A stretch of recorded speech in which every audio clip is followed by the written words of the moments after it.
welcome to another episode of Real Conversations. I'm your host, Nicole Jones, And I'm Kwana Terry. and we would like to thank you guys for joining us here tonight at Real Conversations. Hey, girl, wait, hold up. I know you guys all noticed. Kwana look a little different this week. Yes, Girl, I'm girl. loving your haircut. You look Thank you so much. amazing. Thank you so much. I had to trim the fat, if you will, right? Cutting people, places, and my hair off things that don't serve me. And it feels so good. I feel so free in a lot of ways. But yeah, I love it. I went back to my 18-year-old 25-year-old Kwana. King. I remember She I look was like she's actually 25. I think my first haircut was when I was 18, remember? And I cut it down so low and I all I could do was like gel it down and go. So this is kind of that, but now, I have some hair at the top. But I just felt like I needed a change and you know me, like I will cut my hair in a heartbeat, just so that I could have a change. You know what happens when a woman cuts her hair? She ready. She is ready. So yeah, I but just thank want to you. I just want to say something about her haircut, okay? She mentioned when she was 18 years old, she cut her hair off, right? She cut her hair off. She had a lot of hair, okay? So I cut my hair. My mother came and she cut her hair shorter than mine. Hmm. Kwana cut her hair shorter than both of us. Yeah. Yep. It was like, what? Yeah. This girl My cut man was so she's like mad. those little, those little bumpers that you can bump your head. That's how her hair looked. The Yeah. the one when you put the little gel on and your stuff was all nice and sleek. That Yep. was the haircut that she had. And But I it still looked have good that on picture her. that I took. I still have that picture that I took at Sears. Remember we used to go to Sears I for the have it. pictures? I still have that picture, and it's a constant reminder too. I'm Yeah. like, oh my gosh, who's that girl? It's so funny when I look back at that. But yeah, thank you so much. I love me a good short do, and it'll serve its purpose. Over the coming years. So I think I'll probably keep it for a few. So yeah, I'll keep it short for a Yes. little while. Because as we But all know, hair is hair. We absolutely, always say it always grows back. So absolutely, it she looks does. amazing. And I would like for all you guys to give my co-host a nice round of applause for that nice hairdo that she got. Look, her uh, face looks slim, her physique, like she looked like she reversed, her age. Look, She's I got that 25 Benjamin again. button. No. 25 all over again. Yeah, it feels Good for good. It you. feels good. Thank you so much, cuz I really You're appreciate it, welcome. Nicole. But you know what? You're looking wonderful over there. I told you the locks, all they Thank fit you. you. It seems like they were made for you, right? Oh, So thank you were made you. for locks. So, they look really well. They suit your face very well. So I yeah. appreciate that. Thank you so much. You're welcome. All right. Well, what are we talking about today, child? I'll let you start, Nicole. She like, yeah, yeah, yeah. She caught me off guard with that one. But what we can talk about are these gas prices. Oh, What's going on with child. these gas prices and why are there so much? Like, I don't understand. I I don't mean, understand. I understand we're going through a war right now. I do understand that, the oil that we get to gas up our vehicles are not here, but it's just like, did we really need to go here? Look, 93. A lot of us use 93, right? I haven't used 93 in a minute, but that's ridiculous. 93. Yeah, that $5 is bananas, but it's about the same because from 93 here in Pennsylvania, where I am, I paid $4.29 for 93. And it hasn't been like that in a very long time. But again, there's the war in Iran, and now the oil supply is shortened, so that right there causes the so being at there's like it's supply and demand, right? If it's not available, they have to raise the prices in order to make it readily available. It's just crazy. Let But me ask that's you a just what question. happens. You said in Pennsylvania, your 93 is 429. Correct. That's in where I am in Pennsylvania. Because sometimes, if I go to Philly, it's probably $5. It's a city. I'm in a rural Okay. area, so it's a little bit more reasonable. The highest I've seen 93 in this area will be closer to like the boroughs in here in the Poconos, and it was like Hmm. 459. But That's I got crazy. my gas at BJ's, child. Cause what? Okay. Let me get that membership price. Yeah, okay. So this is a BP gas station when I took this picture, and I'm in the state of Georgia, guys. And to just hear her say that 93 is 450, let's say 450, right? Um Here it says $5.59. Like, that's ridiculous. In the Listen, South, in New York, it's probably like almost $6, right? probably. And that would And be the highest because in New York, I've seen it get almost to 5 o'clock. 5 o'clock. You hear me? 5 o'clock somewhere, child. I've seen it get to almost $5, but I've never paid $5 for gas in New York, and I was using 93 at the time. So, um, but Yeah. here in Georgia, and this is at BP gas station. I can't tell you what it is anywhere else, but I just thought when I seen this when I gassed up. This was the price on Saturday when I gassed up. Yeah. So Um, and if you're looking at the prices, right? It's like the regular is $3.45, and then what is that? The silver was at 89. It's 80 cents more than the yeah, regular, and then the ultimate, the 93, is a dollar, almost a what is it? $1.50 more almost, yeah, than $1.60 yeah. more. It's like eek, but you know what? Ain't nothing we could do. We just gotta, roll with it I really until feel bad. hopefully. Sorry. No, go ahead. I really feel bad for people who drive long distance to get to work Yeah, because you're the one using more of your gas to get to and that's from, true. and that's crazy. That is very true. A lot of people out here that are like that, but there's some people that I do know who have electric vehicles. So they charge at home, and then, they take they drive to work, and then, charge on the way back.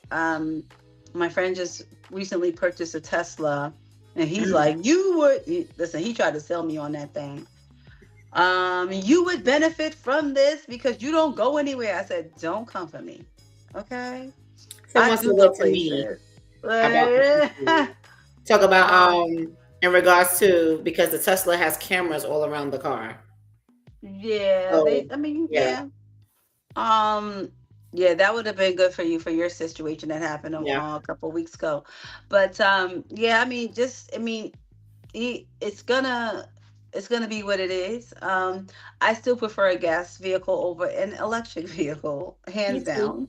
Me too. But hopefully the gas prices stabilize soon. And this is actually on the heels. Usually gas goes up during like spring break, during the summer. I think they do that on purpose because people are traveling and get more money, right? That's how I Okay. feel. And I feel like that's how it's always been. Like during the summer months, here, up north, the gas prices skyrocket. Yeah. But in this case, it may just be because of the war and the shortage in the oil supplies, and actually Hmm. getting the oil from that region, because there's certain places that we're no longer allowed to go, Right. right, because of what's happening in the Middle East. So yeah, I mean, it makes sense. The gas prices make sense, so just hold on. Don't break open your piggy bank yet. Just hold on. Hopefully it stabilizes soon. So yeah. Oh my goodness.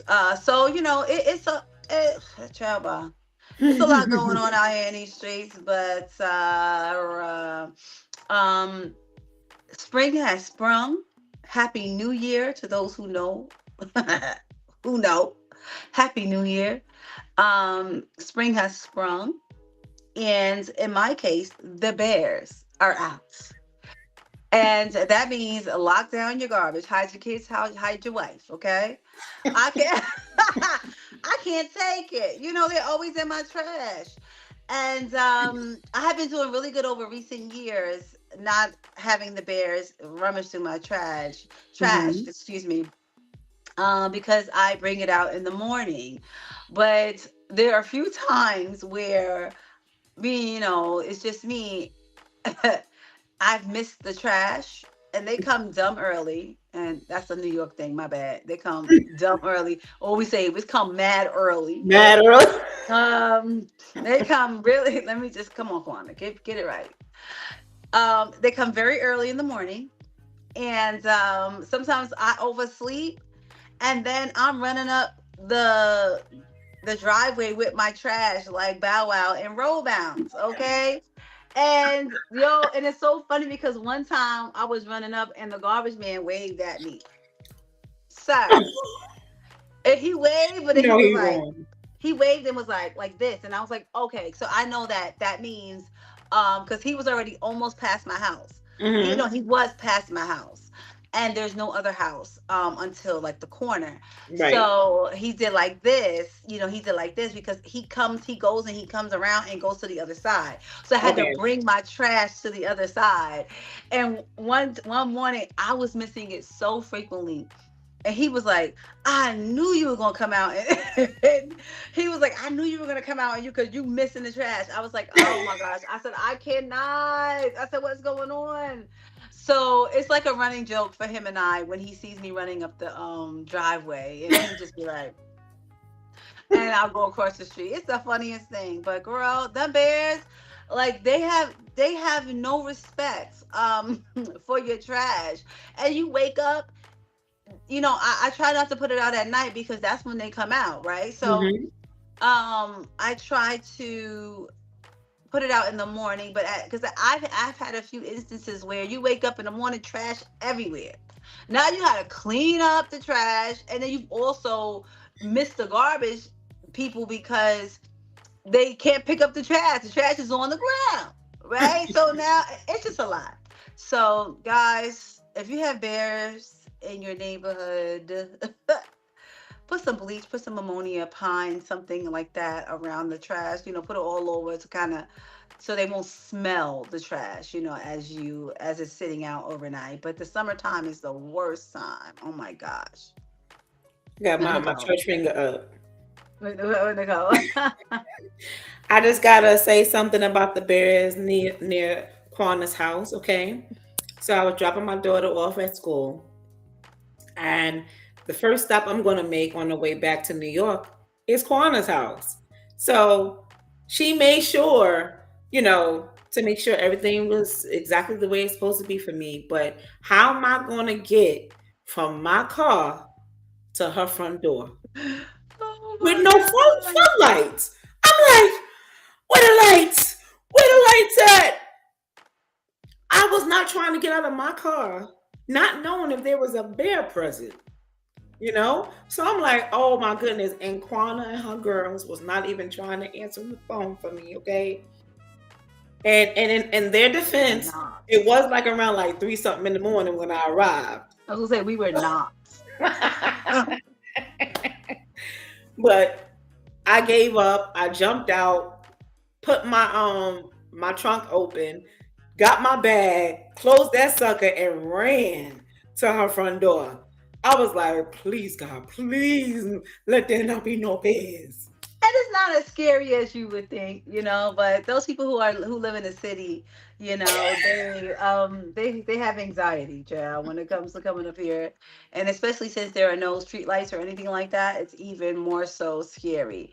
I'm Pitch used black. to it. I've been here for a very long time, almost 20 years. So I'm used to it. But And I love it. I love it. yeah. It's like a Disney movie when you go up there, okay?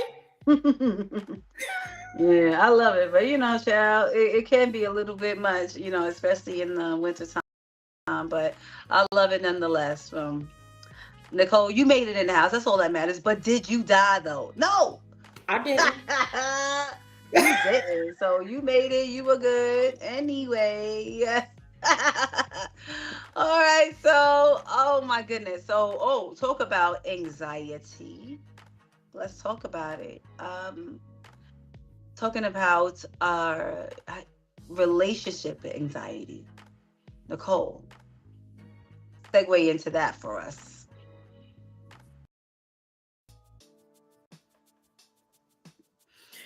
Have you ever been in a relationship that feels right, but your mind won't let you enjoy it? You overthink texts, question intentions, and feel losing something that hasn't even gone wrong. Today we're talking about relationship anxiety and and how how to stop letting fear control your love life. Mm. Fear controlling your love life. Wow. That Yeah. is that is something that a lot of people deal with. Um that one of the ways that it controls our love life is more so, when you said something in your opening about, like, almost like the fear of that person leaving you, like a fear of excuse me, abandonment. Girl, get your Yeah. words out. Fear of it, of abandonment, right? Hmm. Always in constant fear that the other partner is going to leave for some reason or the other, right? Or even um mm, starting arguments, like self-sabotaging, right, because of past traumas that you may have had, that may lead you to believe that that person is going to leave you, Yes. right? Yes. Excuse me, let me just charge this up really quickly. So it's I how do can you overcome that, Nicole? so I can actually speak about that personally because I've been in that place where, Mm. I've been, and I would say that it's you're broken. You feel broken because you've gone through so much trauma in your life and previous relationships that it causes you to look at your new relationship and see the, you how can I word this? It's like you're just waiting for the other shoe to drop, Mm. basically. Like you sit up there and you're constantly like overthinking, like the texts that are coming in, like the tone that it's in. If there's like time gaps, you're doing all of that, and you're causing yourself to go and have an anxiety about the situation. Yeah. And it's not a good place to be. Obviously I've grown from that. I've taught myself, and that's what it is. Like, you have to, it's not about getting into another relationship. You literally need to heal yourself before you go down that path. Because you don't need to bring someone else into that until you're completely, done with what needs to be done with. That's true. Like, that falls in line with, like, needing constant reassurance that that person is Yes. for you, right? Or even when, and I wrote some things down, when you try to people please, right? Mm, that's the um worst. because you're so scared that that person's going to leave you, or you have doubts about and anxiety about the feelings that they have for you, so that you then put their needs and wants over your desires, over Hmm. your needs, right, over Yeah. your wants and your beliefs. And it becomes something that is so one-sided, right? Because now you're almost, I hate to use this, but it's true in a way. It's almost like you're living for that person as opposed to living for yourself. And it becomes a constant tug of war between what's right for you and what's Mhm. not. And then that is a bit taxing on the other person's emotions as well, Mm-hmm. because they're like, all I'm trying to do is love you. Like I'm all I'm trying to do is love you, and you won't let me. Mm-hmm. And and then it just becomes so much. The relationship now becomes a task. It becomes a chore, and it's just not. It's not the way it's supposed to be. So again, like, how do we overcome these certain anxieties so that the relationship flourishes instead of fails? So, one thing that you can do is practice mindfulness. Mm. And what I mean by that is stay in the now. You don't know what's going to happen in 2 years or in 3 years, and you should even worry about what's going to happen tomorrow. um, you got to let tomorrow worry about itself. So what Yes. you want to do is stay in the now, and not just staying in the now with your partner, but staying in now for you, with your own self. So it's when you feel your mind going to a place that may not be, you're like, okay, what's going to happen in the future? No, what you know what? We don't care about the future. All we care about is right now. And sometimes you got to talk yourself through that process. Trust me, I know. You have to talk yourself through that process, so that you can make some sense of it, and then also having a conversation with your partner about what you're thinking about, and trying to get reassurance that way, to make sure that, hey, you both are on the same page at this very moment. We don't know what's going to happen tomorrow, but right now we're both on the same page. So that's one way you can overcome it. Nicole, you have anything else? To overcome it, Yeah.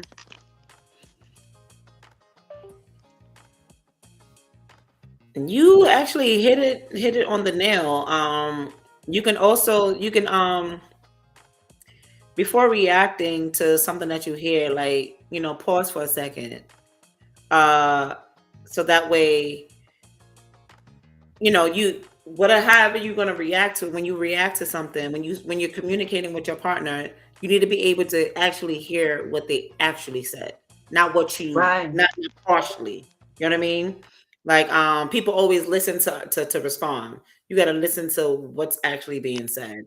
Communicate clearly, um, and build your self worth. You know, like, your value is based on your value isn't based on someone else's response time, you know, to you. Yeah. Oh, that was good, Nicole. Oh, thank Yeah, you. absolutely. That's so true. And also trying to figure out why you feel that way, right? There's certain things that trigger us, and we don't know why. Hmm. Why do we feel abandoned? Why do we feel a sense of loneliness? Why do we feel that way? Is it because of something that may have happened in our childhood that we haven't dealt with? Sometimes that's where that comes from. Exactly. Either a past trauma, or just something, like, again, with our childhood, that we're like, okay, I I don't want to feel alone, and I don't want to feel abandoned because I felt this at this time. And figuring out the source of that will Hmm. help you in a lot of ways. And that's just not in romantic relationships, but also in your platonic relationships. It'll Right. help you um get to the root of the issue, get the root of the reason why you're feeling the way that you feel. And then that you can go on a healing journey to um, help with that situation. And then that makes your next relationship something that will be worthwhile, and one that you'll be able to flourish in, because you can't flourish in a relationship that you're taking your baggage, you're bringing your baggage from the past into. You can't flourish in a present relationship with that. So And so, you guys have to, like, really understand what a healthy relationship looks like. It's safe. It's not confusing. Your partner will not confuse you in a healthy relationship. It's consistent, not chaotic. It's peaceful, not emotionally exhausting. They do not drain you. Okay. Um, Love shouldn't feel like a guessing game. It should feel like a safe place. Place. Sorry. So Yeah. And anything that costs you your peace is too expensive. Leave it whew, right where it stands. absolutely.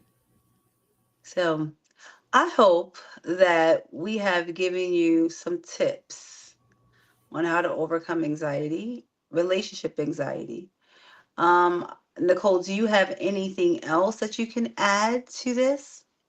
Yes. So I can say healing relationship anxiety isn't about becoming perfect.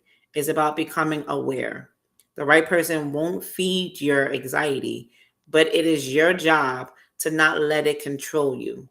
You deserve a love that feels calm, secure, and real. Okay. As you what she said, you deserve a love that feels calm and secure. I think I'm And missing a real. word. And Calm, real. secure, and real. Yes. Yes, yes, absolutely. And that's what God wants for everybody, for all of us. It's just not for one person. Okay, that is for everyone. He wants you to live life and live it abundantly. And that Hmm. abundant life includes everything. It includes your love, it includes your finances, it includes any relationship that you may have with Hmm. anyone. It includes all of those things. So when you don't have those things, it is hard to live the life that God has called you to live.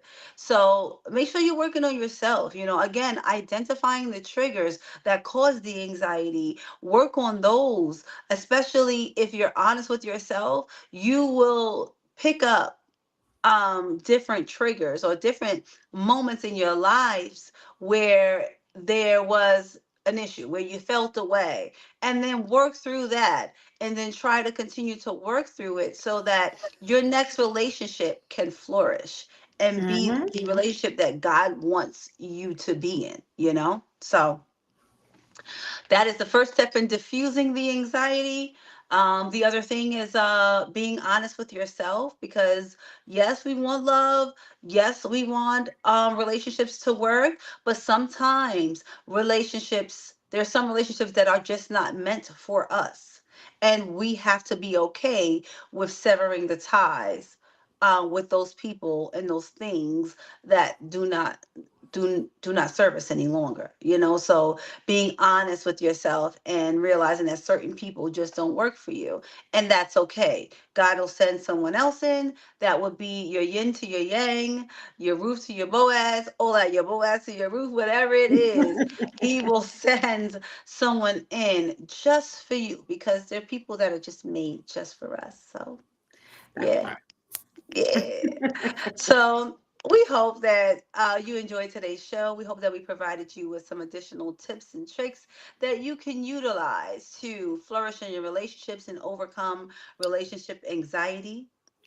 Again, my name is Quana Terry, And I'm Nicole Jones. and you can find Real Conversation every Thursday night at 8 p.m. Eastern Standard Time on YouTube at real_convos_podcast. And you can also find us on Facebook. At Real Conversation. All right. Well, we thank you all so much for watching, and God bless.